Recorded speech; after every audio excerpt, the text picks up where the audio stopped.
Hello, I hope you all are doing fine today. So, we are starting with management effectiveness on MIS, and with today's last topics, we will end the second unit. I mean, the first unit, right?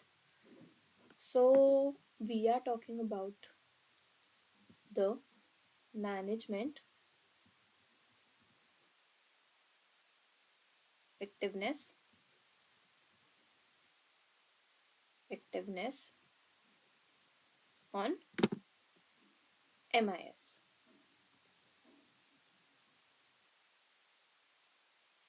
So, basically, what does it mean by management effectiveness on MIS कि management कितनी ज़्यादा effective हो सकती है कि वो MIS को भी इफेक्टिव बना दे. So it totally depends on the effectiveness of an MIS. It ultimately depends on the effectiveness of the management team using it. तो क्या बोलना चाह रहे हैं हम यहाँ पर, कंफ्यूज मत हुई. द पॉइंट इज कि जो मैनेजमेंट की इफेक्टिवनेस है वही एक MIS को इफेक्टिव बना सकती है. So the management using it और the team any organization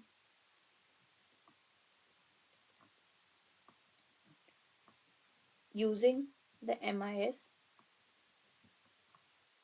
can only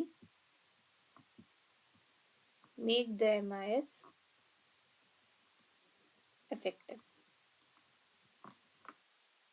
So वो कोई भी एक या कोई भी ऑर्गेनाइजेशन कितने अच्छे से MIS को यूज कर रही है उसी पे डिपेंड करता है कि MIS भी कितना ज़्यादा इफेक्टिव होगा.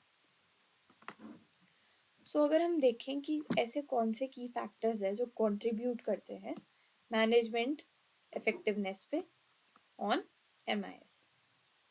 सबसे पहले क्या है, strategic alignment. So what do you mean by strategic alignment? Alignment with organizational goals. The MIS should be designed to support the organization's overall strategic objectives.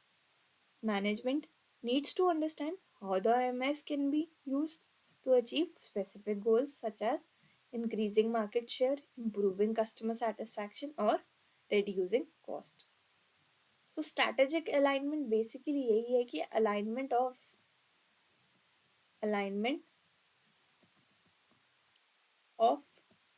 organizational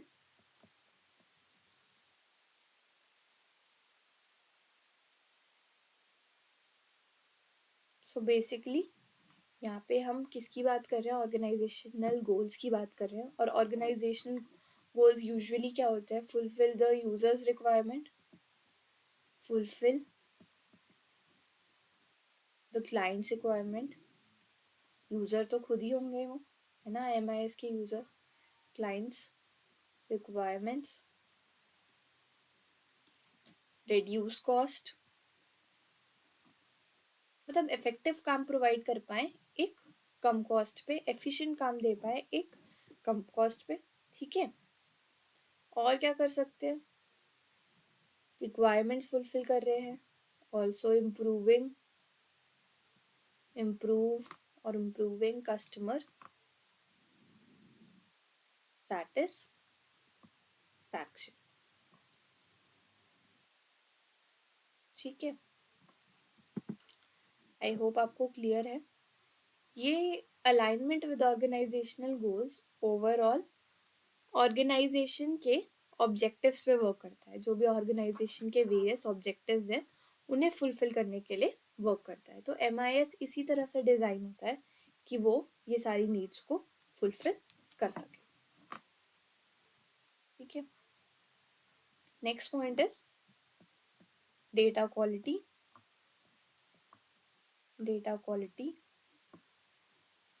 and governance.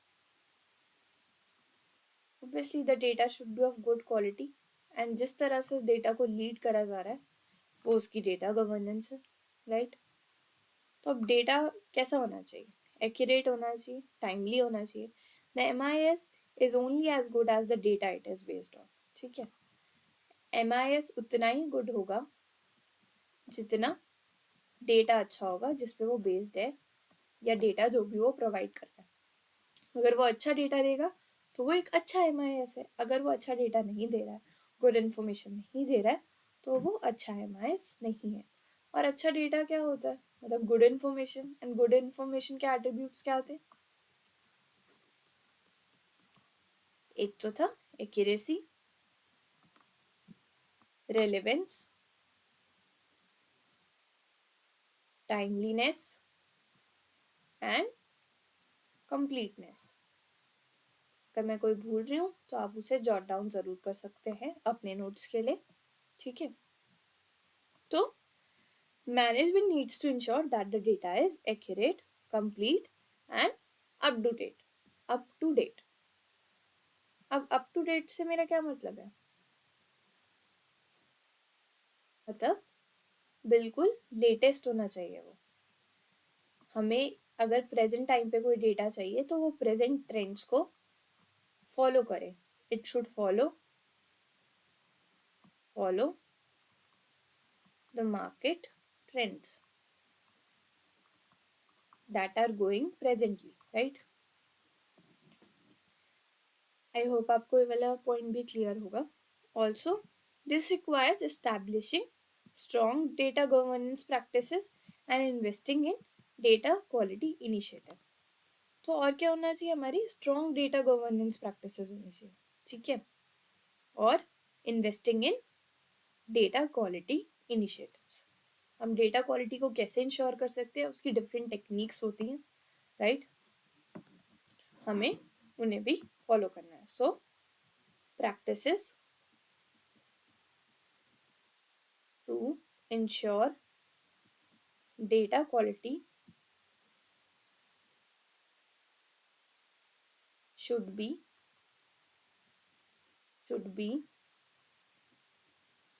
followed। I hope clear है आपको, ठीक है। Next चलते हैं। Next point हमारा जो आ जाता है वो है यूजर एडॉप्शन एंड ट्रेनिंग। अब यूजर कौन है यहाँ पे, कोई भी ऑर्गेनाइजेशन या कोई भी टीम जो MIS को फॉलो कर रही है। सो यूजर एडॉप्शन जो होनी चाहिए एंड ट्रेनिंग। सिर्फ यूजर एडॉप्शन के बारे में पहले बात करते हैं। This it should be wide spread. Wide spread से मेरा मतलब क्या है, वाइड स्प्रेड यूजर एडॉप्शन होनी चाहिए, मतलब हर लेवल पे, हर लेवल किसका, एक ऑर्गेनाइजेशन का, जो हायरार्की फॉलो होती है एक ऑर्गेनाइजेशन के अंदर, मतलब उस पे हर लेवल ऑफ मैनेजमेंट MIS को फॉलो करे, अडॉप्ट करे, ठीक है। So the MIS will only be effective. हमें MIS को, हमारा टॉपिक इस बारे में है कि हमें MIS को इफेक्टिव बनाना है, और मैनेजमेंट कैसे MIS को इफेक्टिव बना सकती है, मैनेजमेंट क्या रोल लेकर आए कि वो MIS को और ज़्यादा एक्यूरेट करे, MIS की इफेक्टिवनेस 100% करे, 100% effectiveness.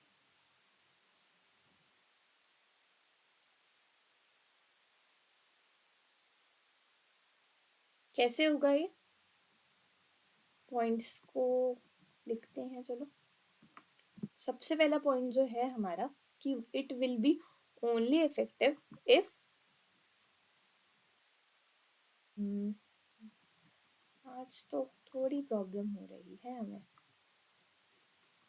if all the levels of management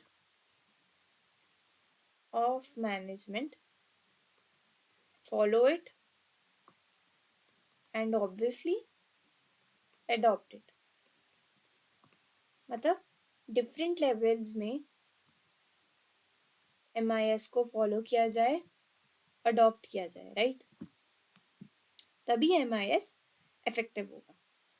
also अब अगर हम ट्रेनिंग की बात कर ले, management needs to champion the use of MIS and provide adequate training to ensure that users are comfortable and confident using it. तो management needs to champion MIS, ठीक है? MIS को चैम्पियन करना है, एडिक्वेट ट्रेनिंग प्रोवाइड की जाए ताकि users are confident enough to use MIS। I hope आपको ये पॉइंट भी क्लियर होगा। तो हम बेसिकली इस टॉपिक में यही बात कर रहे हैं कि मैनेजमेंट कैसे MIS को इफेक्टिव बना सकती है, और हमारा पहला पॉइंट यही था कि अगर मैनेजमेंट खुद इफेक्टिव होगी तभी वो MIS को इफेक्टिव बना पाएगी। खुद कैसे इफेक्टिव होगी? एक रिजिड प्रोसीजर फॉलो करके, सारे रूल्स को फॉलो करके, एंड जो हमारे की एस्पेक्ट्स है कि मैनेजमेंट को क्या क्या फॉलो करना चाहिए MIS को इफेक्टिव बनाने के लिए, वो हम जॉट डाउन कर ही रहे हैं, ठीक है? अगले पॉइंट पे चलते हैं। अगला पॉइंट है हमारा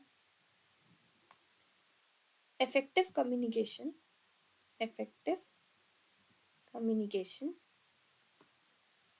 and what? कम्युनिकेशन के साथ क्या होता है? कोलैबोरेशन, ठीक है? आई होप आपको ये पॉइंट भी क्लियर होगा। ओके। अब इफेक्टिव कम्युनिकेशन क्या क्या मतलब है बताओ, क्या मतलब हो सकता है? That is, the communication between the user and the client should be clear enough so that they can communicate their ideas to the client effectively and efficiently. Making them understood is the main point. अपना idea दूसरे को explain करना ही हमारा and गोल है, ठीक है? Management needs to be able to effectively communicate the insights gained from the MIS to other stakeholders. जो management है किसी भी ऑर्गेनाइजेशन की, management needs to effectively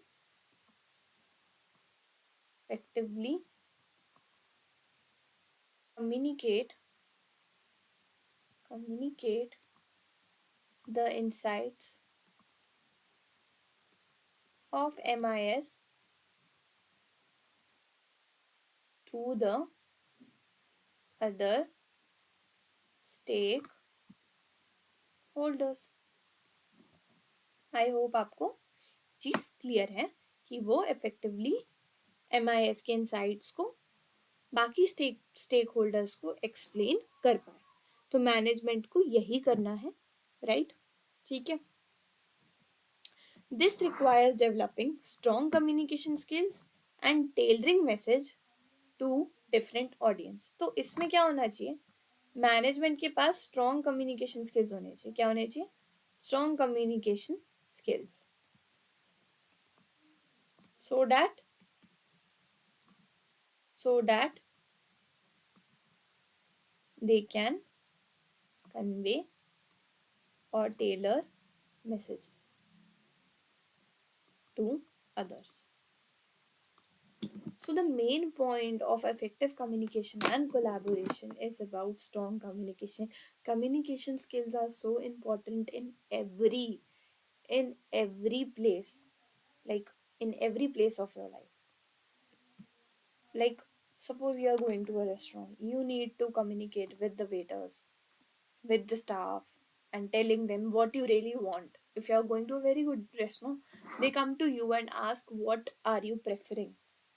They want to know about you and they want to prepare a meal according to you.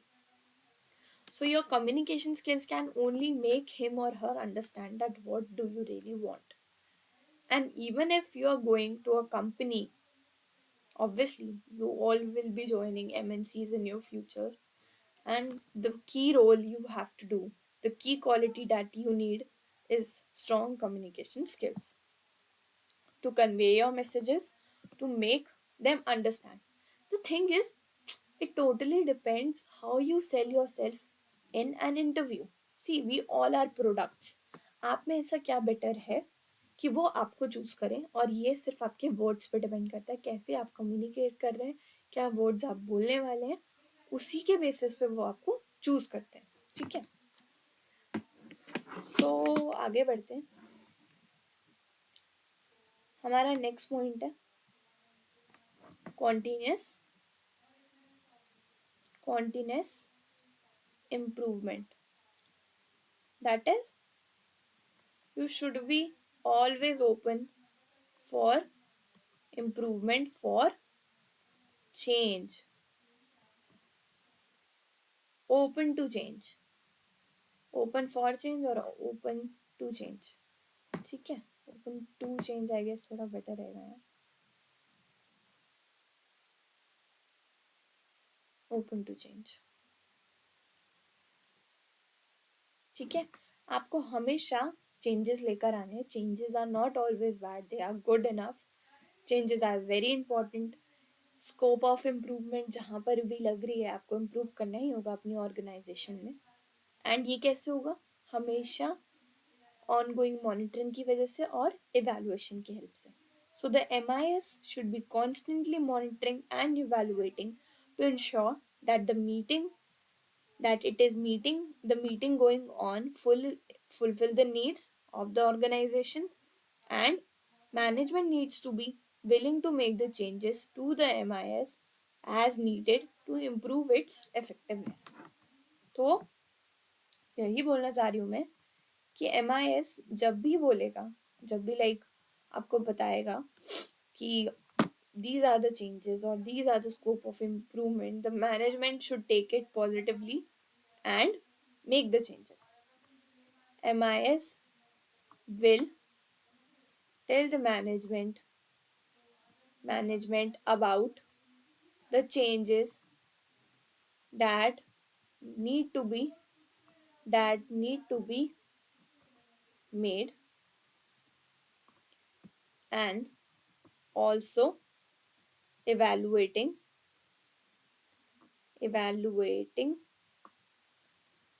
the strengths and weaknesses. ठीक है. Also the management should be able to execute and obviously make new goals or make new objectives. Change कर रहे हैं हम, तो हमारे new objectives होने चाहिए, न्यू गोल्स होने चाहिए, तभी तो कुछ हो पाएगा. तभी तो चेंज आ पाएगा ना हमारी ऑर्गेनाइजेशन के अंदर. राइट, आई होप आपको ये पॉइंट भी क्लियर होगा. ठीक है, गिव मी अ मिनट. या लेट्स स्टार्ट. आगे चलते हैं हमारे लास्ट टॉपिक पे of unit 1, that is organisation as a system. Organisation as a system, ये हमारा लास्ट टॉपिक होने वाला है. आई होप आपको पहले के सारे टॉपिक्स क्लियर और आज वाला तो आपको समझ आया हो. Management effectiveness on MIS. Basically last जो टॉपिक हमने पढ़ा है उसका मेन रोल यही है कि हमें MIS को बहुत ज़्यादा इफेक्टिव बनाना है. हम कौन है? The management, the users that are using the MIS, उसको इफेक्टिव बनाना है. तो हमें खुद एज अ मैनेजमेंट भी इफेक्टिव होना पड़ेगा. Good procedures, rigid procedures follow करने पड़ेंगे ताकि हम इफेक्टिवनेस इंश्योर कर पाए किसकी, MIS की। आई होप आपको ये सब क्लियर था। ठीक है, तो नेक्स्ट टॉपिक है हमारा organisation as a system. In management information system, organisation and its structure play an important role. ठीक है, ऑर्गेनाइजेशन और उसका स्ट्रक्चर बहुत ज़्यादा एक इम्पॉर्टेंट रोल प्ले करता है। MIS is an information system used for decision making and coordination, control, analysis and visualization of information। ठीक है, आपको MIS का रोल पता ही है। MIS की डेफिनेशन से अब आप बहुत ज़्यादा अवेयर हैं। ठीक है, गोल्स ऑफ MIS भी आपको पता ही है, what were the goals of MIS। ठीक है, तो goals of an MIS are used to implement the organizational structure and dynamics of the enterprise to manage the organization in a better way and capture the potential of the information system for competitive advanced processes। ठीक है, अब हम क्या बोलना चाह रहे हैं यहाँ पे कि जो गोल्स है MIS के, let's see.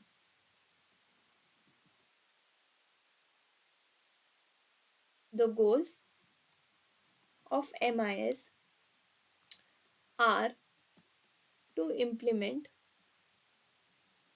are to implement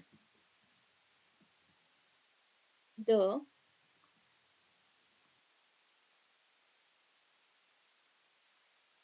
organizational structure, the organizational structure, हम कहाँ इम्प्लीमेंट करने वाले हैं ऑर्गेनाइजेशनल स्ट्रक्चर को और उसके डायनेमिक्स को, obviously the dynamics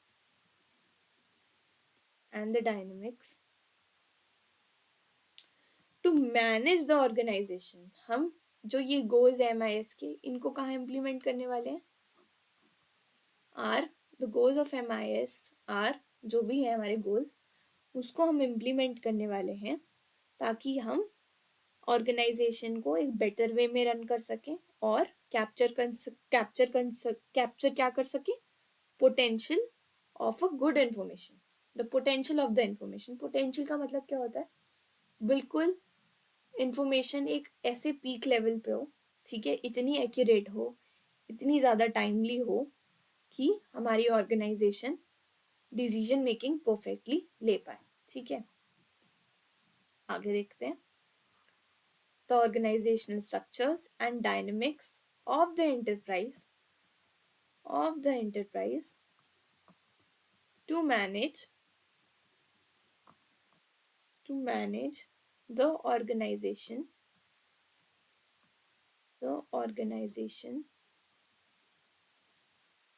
in a better way and capture the potential of the information। I hope आपको ये चीज क्लियर है। ठीक है,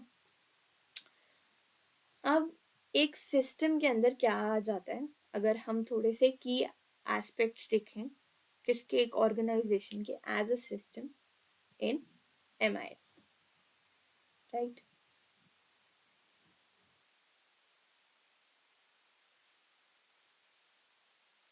Components of an organization as a system।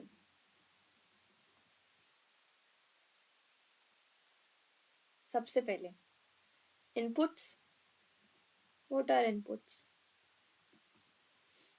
These are the resources or the data or the information that enter the organization। Inputs can include raw materials, financial data, market research and more। Inputs वही हैं जो enter कर रहे हैं, enter कहाँ कर रहे हैं, enters the organization as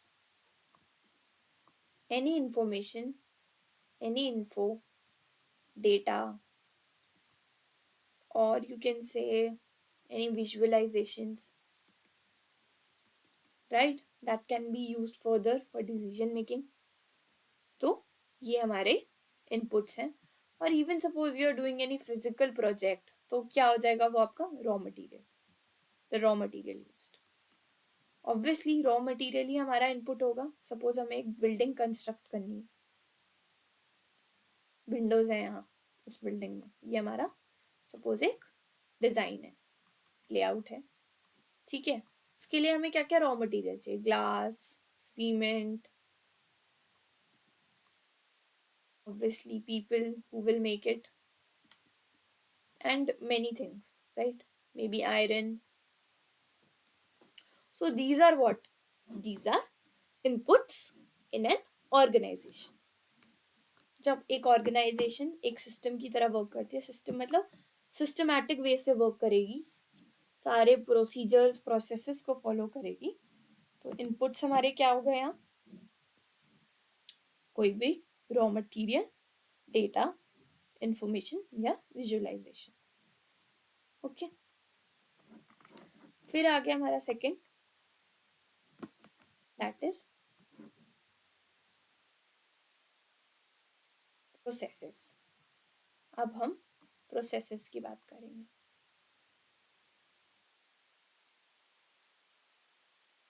ठीक है, अब देखते हैं कि प्रोसेसेस क्या होते हैं. These are the activities or the tasks and operations that the organization carries out to transform inputs into outputs. अब प्रोसेसेस क्या हैं, टास्क हैं, एक्टिविटीज हैं, task activities that are carried out or executed, carried out or executed in order to convert the input or the inputs into an outputs. Processes he follow होते हैं ताकि जो inputs हैं धीरे धीरे करके एक आउटपुट प्रोवाइड करे या एक आउटपुट में कन्वर्ट हो जाए. ठीक है, हमने इनपुट की बात कर ली, प्रोसेसेस की बात कर ली, आउटपुट के बारे में भी तो पढ़ेंगे ना. What is an output? Output क्या है, कुछ भी end goal that we are receiving from following a process and from the help of the inputs that were given in an organisation. ठीक है, तो आउटपुट यही होता है ना. These are the products, services and the results that the organization produces and delivers to its customers or stakeholders. ये सब क्या है, ये कोई भी सर्विसेज हो सकती हैं, any services, results or products that are given by the organization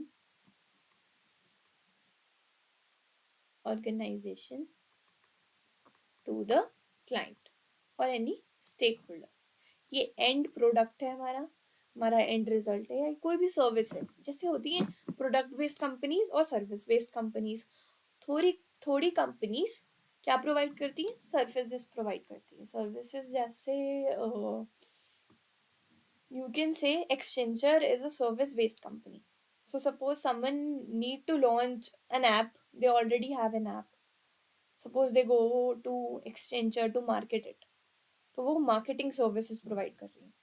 सो उनका आउटपुट क्या है यहाँ पे, एक ऑर्गेनाइजेशन, वो भी एक ऑर्गेनाइजेशन है, एक कंपनी है, तो वो क्या आउटपुट प्रोवाइड कर रही है अपने क्लाइंट्स को, सर्विसेज प्रोवाइड कर रही है, राइट. ऐसे ही कोई प्रोडक्ट बेस्ड कंपनी होगी तो वो प्रोडक्ट प्रोवाइड करेगी. ठीक है, आगे चलते हैं. Next is feedback. अब फीडबैक के बारे में तो आप सबको पता है. Everybody needs to get an feedback, get a feedback regarding them or regarding the company or their product that they have produced. Feedback mechanism help an organization gather information about its performance and effectiveness. मतलब किस तरह हमारी organisation effective थी, ठीक है, किस तरह उसने परफॉर्म करा, फीडबैक यही चीज बताता है ऑर्गेनाइजेशन को. This feedback is used to make improvement and adjustments to the system. ठीक है, फीडबैक दिया ही इसलिए जाता है ताकि आप इम्प्रूव कर पाओ, so that improvement can be done, right? Feedback is given by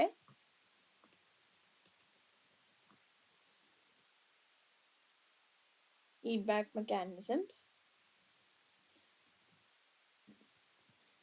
to the organization in the form of, किस फॉर्म में? परफॉर्मेंस इवैल्यूएशन,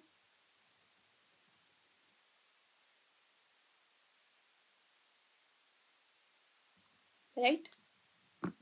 ये हमारा क्या हो गया? फीडबैक हो गया. आगे चलते हैं. आगे क्या है हमारा? Goal orientation. अब गोल ओरिएंटेशन क्या है? Goal orientation is the ultimate purpose of the organization which is to achieve its goals and objectives. MIS helps in aligning information and technology with these organizational goals to enhance decision making and objectives.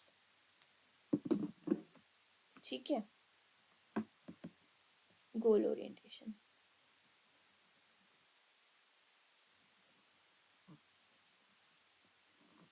जो भी goals pre defined होंगे वही हमें help करते हैं effective decision making में. ठीक है, इफेक्टिव डिसीजन मेकिंग में.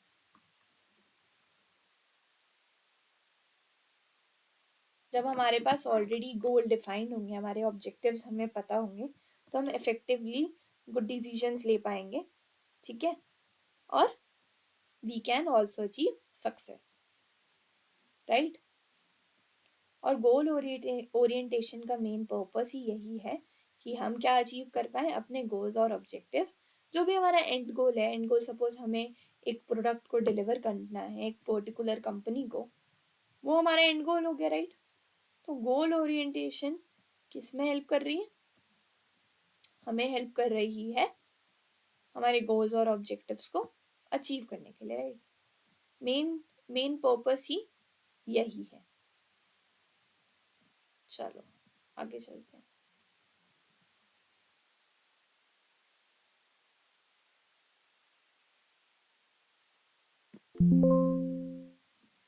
एक second guys. Yeah, let me add one more slide. Okay, चलो. तो आपको गोल ओरिएंटेशन क्लियर होगा. उसके बाद हमारा आ जाता है hierarchical structure. What? Hierarchical structure, और वी कैन से हायरार्की. अब हायरार्की से मतलब क्या है? Different levels in an organisation, right? Different levels पे ही सारी ऑर्गेनाइजेशंस काम करती हैं. Organization often have an hierarchical structure with different levels of management. MIS supports communication and information sharing at all the levels, aiding in decision making and coordination. अब हर level पे, suppose हर level पे MIS क्या provide करता है? Info provide करता है. MIS info दे रहा है. इन्फो कहाँ जा रही है? इन सबके पास जा रही है. Suppose this is level 1, 2, 3, 4. तो MIS ensures good decision making,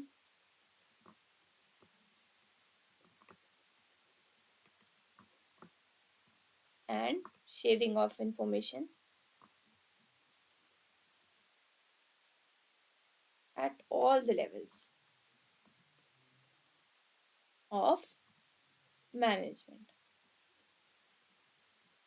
ठीक है, वो यही इंश्योर करे कि हर लेवल पे इंफॉर्मेशन डिलीवर हो, एक कोऑर्डिनेशन भी हो इन सारे लेवल्स के बीच में, कोऑर्डिनेशन शुड बी देयर, नहीं तो मैनेजमेंट में बहुत प्रॉब्लम हो जाएगी। अगर कोऑर्डिनेशन नहीं होगी तो it will be very difficult for a management और any organization to stay peacefully. तो कोऑर्डिनेशन बहुत ही ज़्यादा इम्पॉर्टेंट है। ठीक है, coordination should be there because it is a team work. अब एक टीम वर्क में कोऑर्डिनेशन, अंडरस्टैंडिंग होनी चाहिए।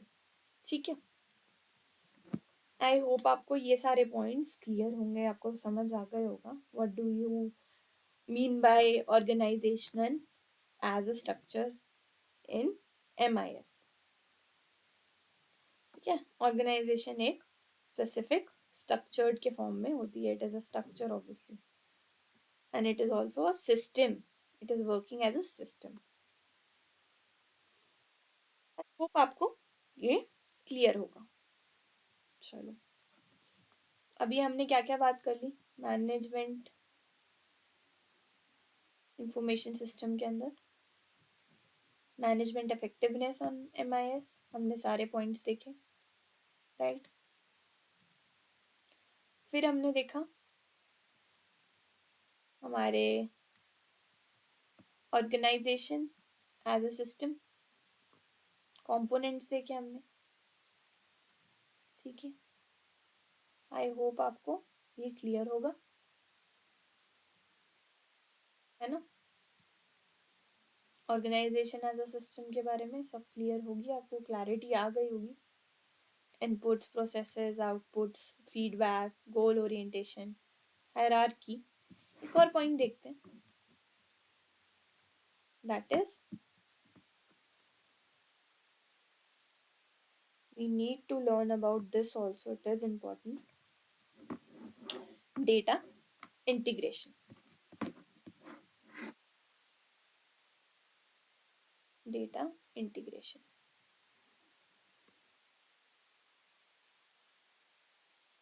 डेटा इंटीग्रेशन क्या कहता है? MIS integrates data for various sources or from various sources and departments within an organization to provide a comprehensive view of its operation. This integration helps in making informed decisions. And में क्या ही हो रहा है, MIS क्या ही lead कर रहा है? Decision making and decision making, जो हम पहले लेक्चर से पढ़ते आ रहे हैं। क्या होता है कि जो भी इंफॉर्मेशन होती है हर लेवल पे, information provided eight different levels or areas in an organization are combined to give a comprehensive view.